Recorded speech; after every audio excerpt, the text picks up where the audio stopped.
The first reading from Hebrews chapter 3, verses 7 to 14. Wherefore, as the Holy Ghost saith, today if you shall hear his voice, harden not your hearts as in the provocation, in the day of temptation in the desert, where your fathers tempted me, proved and saw my works 40 years.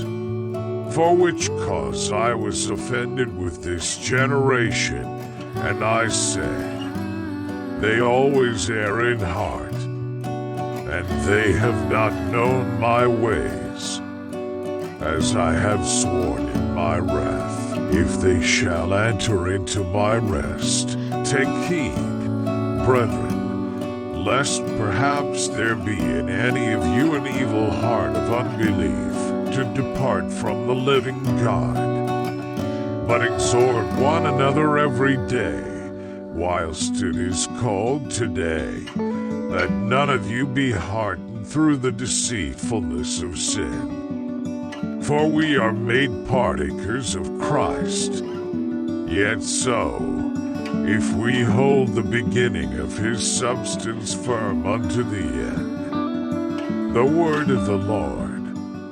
Your response, thanks be to God. For the responsorial psalm, Psalms chapter 95, verses 6 to 7, 8 to 9, 10 to 11. Your response, if today you hear his voice, harden not your hearts. Come, let us adore and fall down, and weep before the Lord that made us.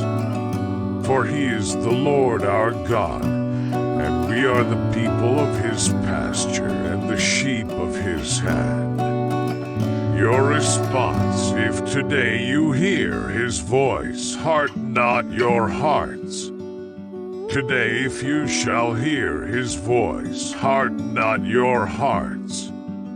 As in the provocation, according to the day of temptation in the wilderness, where your fathers tempted me, they proved me, and saw my works. Your response, if today you hear his voice, harden not your hearts. 40 years long was I offended with that generation, and I said, these always err in heart, and these men have not known my ways. So I swore in my wrath that they shall not enter into my rest. Your response, if today you hear his voice, harden not your hearts. A reading from the Holy Gospel of Mark chapter 1, verses 40 to 45. And there came a leper to him, beseeching him, and kneeling down said to him, if thou wilt, thou canst make me clean. And Jesus, having compassion on him, stretched forth his hand, and touching him, saith to him, I will, be thou made clean.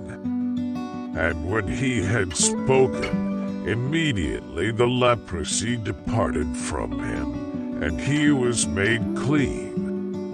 And he strictly charged him, and forthwith sent him away. And he saith to him, see thou tell no one, but go, show thyself to the high priest, and offer for thy cleansing the things that Moses commanded, for a testimony to them. But he being gone out, began to publish and to blaze abroad the word, so that he could not openly go into the city, but was without in desert places, and they flocked to him from all sides.